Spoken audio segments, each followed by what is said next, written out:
आज आपके सामने है summary of chapter Lucy looks into the wardrobe.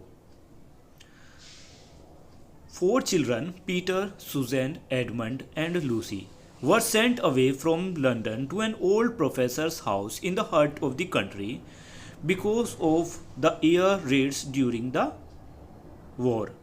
युद्ध के दौरान होने वाले हवाई हमलों की वजह से चार बच्चे जिनका नाम है पीटर, सुजैन, एडमंड और लूसी, इनको लंदन से एक बुजुर्ग प्रोफेसर के घर पर भेज दिया गया। The old professor with saggy white hair used to live with the housekeeper, Mrs. Macready, and three servants. ये प्रोफेसर जिनकी सफ़ेद बिखरी दाढ़ी थी अपने घर में काम करने वाले एक मिसिस मैक्रीडी और अपने तीन सर्वेंट के साथ रहते थे। After arriving at the huge house of the professor, the children became very excited about their newfound freedom in the large house, away from their parents' restriction. जब वो इस नए बड़े से घर में पहुँचे, प्रोफेसर के इस बड़े से घर में पहुँचे, तो बच्चों को बहुत ज़्यादा एक्साइटमेंट हुई, क्योंकि अब वो अपने घर से बहुत दूर थे। उन्हें एक नई आज़ादी मिल चुकी थी, जहाँ पर उनके माता पिता की कोई पाबंदी नहीं थी उन पर। Next, although the weird noise of owl, long passage and empty rooms of the house were making Lucy feel creepy, all the children planned to explore the mountain and woods in the morning.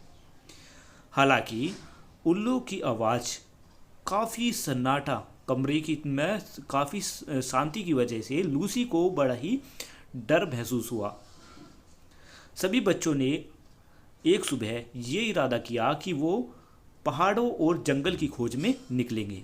However, as it was having raining the next morning, the children could not go outside for their adventure. क्योंकि ज़्यादा बारिश हो रही थी, इस वजह से अगले दिन बच्चे अपने एडवेंचर, अपने रोमांच पर की खोज में नहीं जा पाए। Hence, the children decide to explore the nooks and the corner of the professor palatial house. Professor के इस बड़े से घर में बच्चों ने फैसला किया कि अब वो हर एक कोने कोने की छानबीन करेंगे, सबको मतलब हर एक कोने को देखेंगे।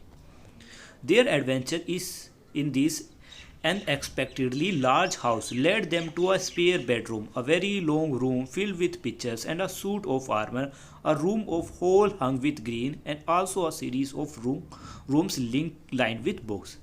इस एडवेंचर के दौरान उन्होंने बहुत सी चीज़ देखी।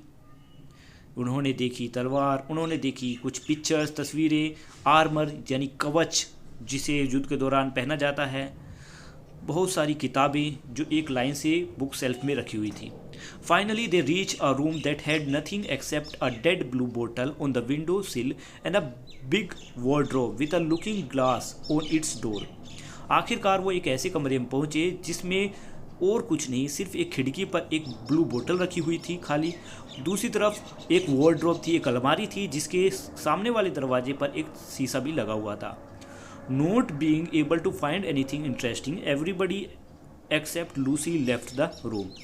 क्योंकि उस वहाँ पर कुछ भी इंटरेस्टिंग नहीं था, तो सभी बच्चे वहाँ से चले गए, सिर्फ लूसी को छोड़कर।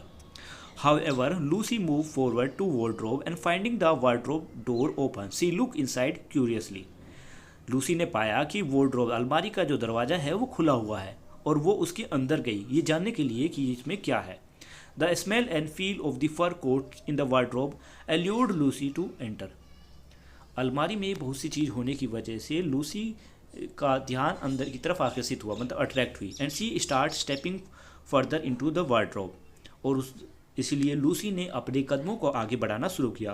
Pushing the rows of coat aside, she could not get hold of the wardrobe bag. क्योंकि वो कोट्स को पुश करते हुए आगे बढ़ रही थी, कोट्स लटके हुए कोटों को धकेलते हुए आगे बढ़ रही थी अलमारी में, तो फिर वो दोबारा से अपने उस वार्डरोब के उस दरवाजे को नहीं पता लगा पाई जहाँ से वो निकली थी, मतलब अंदर पहुँची थी। Gradually Lucy step inside the wardrobe led her to the woods at midnight with snowflakes falling through her. Little Lucy was astonished to witness that the magical wardrobe had brought her to an adventure of life. अचानक Lucy अपने कदमों को रखते हुए अलमारी से एक जंगल में पहुंची, जहां पर आधी रात हो रही थी और बर्फ़ भी गिर रही थी। लूसी को ये देखकर बड़ा ही अचंभा महसूस हुआ। उसे शौक लगा कि कैसे वो एक एक जादुई अलमारी के अंदर पहुंचकर एक ऐसी जगह पर पहुंच गई जहां उसे रोमांच देखने को मिलेगा। तो यहाँ पर हमारी ये वीडियो कंप्लीट होती है। मिलते हैं नेक्स्ट वीडियो में नेक्स्ट समरी में। Bye bye.